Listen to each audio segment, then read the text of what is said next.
एक breaking news आहे। खरातचा आणखी एक कारनामा उघडकीस आला आहे। देवदर्शनाला जायचंय असं सांगून खरात अनुयायांकडून कागदपत्र मागून घ्यायचा आणि त्यांच्या न कळत जगदंबा आणि समता पतसंस्थेमध्ये खाती उघडून ती ऑपरेट करायचा असा आरोप होतोय। अशोक खरातने या दोन्ही पतसंस्थेमध्ये शेकडो खाती उघडून करोडो रुपयांचा व्यवहार केल्याचा आरोप आहे आणि या प्रकरणी आतापर्यंत 19 अनुयायांचा जबाब नोंदवण्यात आलाय। यामधून खरातचा आणखी एक कारनामा उघड झालाय।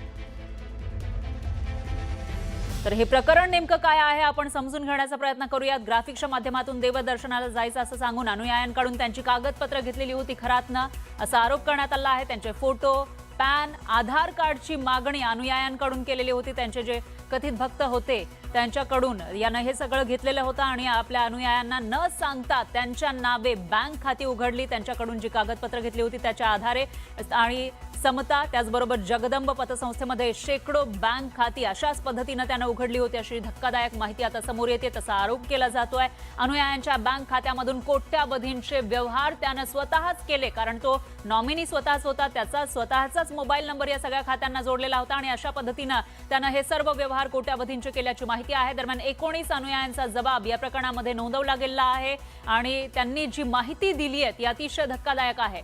पतसंस्थेमध्ये कधीच गेलो नाही असं हे अनुयायी सांगतायत। त्यांच्या जबाबातून ही धक्कादायक अशी माहिती समोर आली आहे। म्हणजे हे कधी त्या पतसंस्थेमध्ये गेले नाही, मात्र त्यांच्या नावे तिथं खाती होती, ती ऑपरेट केली जात होती। आम्ही पतसंस्थेमध्ये खाती उघडलीच नाही असं अनुयायांचे जबाबामधून समोर आलं आहे। म्हणजे या अनुयायांना या खात्यांविषयी माहिती नव्हतं। तर तावडेच्या कुटुंबाच्या नावे 4 बँक खाती या पतसंस्थांमध्ये असल्याची माहिती आहे, मात्र त्यांना याविषयीची कल्पना नव्हती।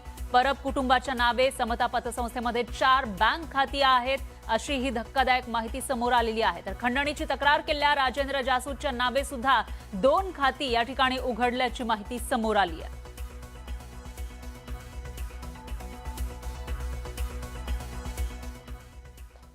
तर या विकृत अशोक खरातचं दुबई कनेक्शन सुद्धा उघड झाल्याची माहिती समोर येते। त्यामुळे नाशिकमध्ये एका छोट्याशा ऑफिसमध्ये बसून भविष्य सांगण्याच्या बहाण्यानं महिलांचं लैंगिक शोषण करणाऱ्या खरातचे आंतरराष्ट्रीय धागेदोरे समोर आल्याचं दिसतंय।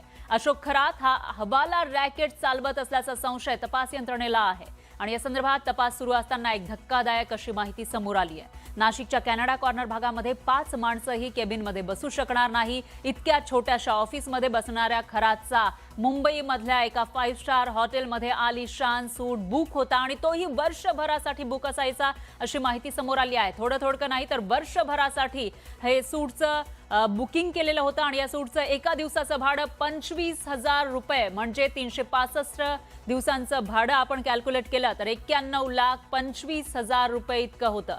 म्हणजे आर्थिक उलाढाली करण्यासाठी जो खरात 1 कोटी रुपये खर्च करतो तो किती मोठमोठे व्यवहार या ठिकाणी करत असेल याचा अंदाज सर्वसामान्य नागरिकांना लावता येणं थोडं अवघड आहे। दुबईमधील गँगशी खरातचे संबंध होते आणि तो भारतामध्ये हवाला रॅकेट चालवत असल्याचा संशय यंत्रणांना आहे। या प्रकरणी आता पुढचा तपास सुरू असल्याचं सांगितलं जातंय।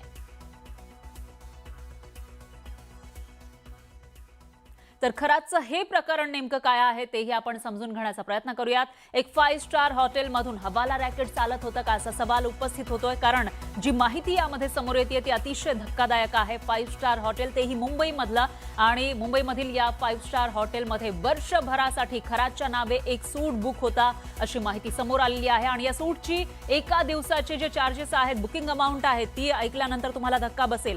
हॉटेल रूम म्हणजेच हा जो सूट होता जो वर्षभरासाठी 365 दिवस बुक असायचा, त्याचं एका दिवसाचं भाडं हे 25,000 रुपये होतं आणि अशा पद्धतीनं वर्षातले 365 दिवसांचं भाडं आपण कॅल्क्युलेट केलं तर टोटल 91,25,000 इतकं भरतं आणि एवढे पैसे भरून तो वर्षभरासाठी मुंबईमधल्या 5 स्टार हॉटेलमध्ये हे सूट बुक करून ठेवायचा। आलिशान सूटमधून करोडोंचे व्यवहार केले जात होते का असा संशय आता तपास यंत्रणांना आहे। दुबईमधील गँग सोबत सुद्धा हवाला रॅकेटमध्ये हा खरात संबंधित आहे का, त्याच्याशी काही कनेक्शन आहे का, या अनुषंगानेही तपास केला जातोय। तशा पद्धतीचा संशय या खरातवर आहे। तर सीए ललित पोपळे हा खरातचे आर्थिक व्यवहार सांभाळायचा म्हणजे हवालाचे व्यवहार सुद्धा सांभाळायचा असाही संशय व्यक्त केला जातोय आणि त्या पार्श्वभूमीवर आता हवाला रॅकेट सुद्धा पोफळेच सांभाळायचा का? ज्या पद्धतीनं पुण्यामधली त्याची प्रॉपर्टी असेल किंवा इतरही सगळे व्यवहार आहेत ते पोफळे सांभाळत असल्याची माहिती समोर आली असतानाच हवालाचे जे रॅकेट आहे त्याच्याशी संबंधित व्यवहार सुद्धा तोच करत होता का, असा सवाल उपस्थित होतो। त्यामुळे येणाऱ्या काळामध्ये चौकशीमधून याविषयीची आणखी काही माहिती समोर येण्याची शक्यता आहे। दरम्यान या प्रकरणामध्ये मुख्यमंत्र्यांनी कडक कारवाई करण्याचा इशारा दिलाय। याचा पूर्ण तपास आम्ही करणार आहोत। त्यांनी जे वेगवेगळे अकाउंट उघडलेले आहेत तेही आमच्या लक्षात आलेले आहेत। त्यांचे जे ट्रान्झॅक्शन्स आहेत ते ट्रान्झॅक्शन्सही लक्षात आलेले आहेत आणि आता लोकांचा कॉन्फिडन्स वाढल्यामुळे लोक समोर येऊन माहिती देत आहेत। SIT कडे भरपूर माहिती येते आहे, त्यामुळे हे सगळे पाळंमुळं जी आहेत ती खोदल्याशिवाय आम्ही राहणार नाही। असं आहे की निश्चितपणे याची ED चौकशी होणार। त्या संदर्भात EDने या गोष्टीचं संज्ञान घेतलेलं आहे। जी काही मला माहिती आहे त्या संदर्भात त्यांनीही याची कारवाई सुरू केलेली आहे। एकदा जमीन त्या ठिकाणी आयडेंटिफाय झाली की नियमानुसार त्यात जे जे करायचं ते आम्ही करू। तर भोंदूकिरीमधून सुरू झालेल्या फसवणुकीचा धंदा खरातनं सुरू केला होता। सध्या खरात तुरुंगाची हवा खातोय, तर दुसरीकडे त्याचा मुलगा मात्र फरार झाल्याचं बोललं जातंय। SIT आणि पोलिसांच्या हातावर तुरी देऊन हर्षवर्धन खरात पसार झाल्याची चर्चा आहे। आर्थिक गैरव्यवहार प्रकरणामध्ये खरातची पत्नी कल्पना यांना ताब्यात घेण्यासाठी पोहोचलेल्या SITनं त्याच्या मुलाला ताब्यात घेतलं होतं। 2 दिवस कसून चौकशी झाल्यानंतर SITनं हर्षवर्धनला घरी सोडलं, पण नेमका हाच मौका साधून हर्षवर्धन पसार झाल्याची माहिती आहे। कारण तेव्हापासून हर्षवर्धनचा फोन बंद आहे। संवेदनशील प्रकरणाचा तपास सुरू असताना SIT किंवा स्थानिक पोलिसांना माहिती न देता तो शहर सोडून गेल्यामुळे आता त्याचा शोध सुरू झालाय। या उलट एकीकडे खरातची पत्नी फरार आहे, तर मुलाला चौकशीनंतर घरी सोडलं असलं तरी तो तपासामध्ये काही प्रश्नांची उत्तरं देण्यास टाळाटाळ करत होता, अशी ही माहिती आहे। म्हणजे संशयास्पद भूमिका असतानाही पोलिसांच्या गुप्तहेर खात्याला या संदर्भात काहीच माहिती कशी नाही, तो कसा काय फरार झाला, असा सवाल सर्वसामान्यांकडून विचारला जाऊ शकतो।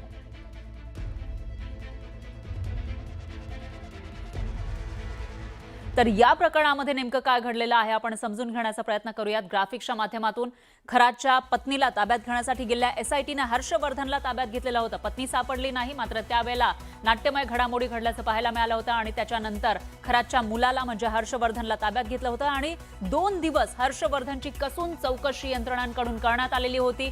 त्याच्यामध्ये वेगवेगळे प्रश्न विचारण्यात आलेले होते। चौकशीमध्ये हर्षवर्धनची उत्तरं देण्यास टाळाटाळ पाहायला मिळाली होती। तो सरळ उत्तरं देत नव्हता, डॅडला सगळं काही माहिती आहे असं म्हणत होता, पण कॅश विषयी त्यानं कबुली दिलेली होती। सर्व डॅडलाच माहिती आहे असा जबाब हर्षवर्धन वारंवार प्रत्येक प्रश्नाला द्यायचा आणि चौकशीनंतर SITनं हर्षवर्धनला घरी सोडलं। 2 दिवस चौकशी केली, त्याच्यानंतर त्याला घरी सोडलेलं होतं। मात्र ही संधी साधून हर्षवर्धन खरातचा मोबाईल आता बंद असल्याची माहिती समोर येते, त्यामुळे ही संधी साधून तो फरार झालाय का, कुठे पळून गेलेला आहे का, असा सवाल उपस्थित होतोय। शहर सोडण्यापूर्वी पोलिसांना माहिती त्यानं दिली नाही अशी माहिती समोर येते। एका संवेदनशील प्रकरणाशी त्याचा संबंध होता, त्याची चौकशी सुरू होती, पण पोलिसांना न कळवताच तो शहरातून पळून गेलाय का, असा सवाल आहे। चौकशी टाळण्यासाठीच हर्षवर्धन पसार झालाय का, असाही सवाल उपस्थित होतोय। कारण खरातची पत्नी मागील अनेक दिवसांपासून फरार आहे, त्याच्यामध्ये आता मुलाचाही फोन नॉट रिचेबल आहे। SIT कडून हर्षवर्धनचा शोध सध्या सुरू असल्याची माहिती ही समोर आलेली आहे। तर हे प्रकरण आता पुढे नेमकं कुठे जाणार हा सवाल आहे। हर्षवर्धनला पळून जाण्यासाठी कुणी मदत केली का, असाही सवाल या ठिकाणी उपस्थित होतोय। कारण खरात अनेक दिवसांपासून जेलमध्ये आहे, त्याची कसून चौकशी सुरू आहे आणि त्याचे वेगवेगळे कारनामे समोर येत असतानाच त्याचा मुलगाही आता दिसेनासा झाला आहे। त्याचा फोन नॉट रिचेबल आहे। चौकशीनंतर हर्षवर्धनचा त्याच्या आईशी संपर्क झाला होता का, असाही सवाल या ठिकाणी उपस्थित होतोय।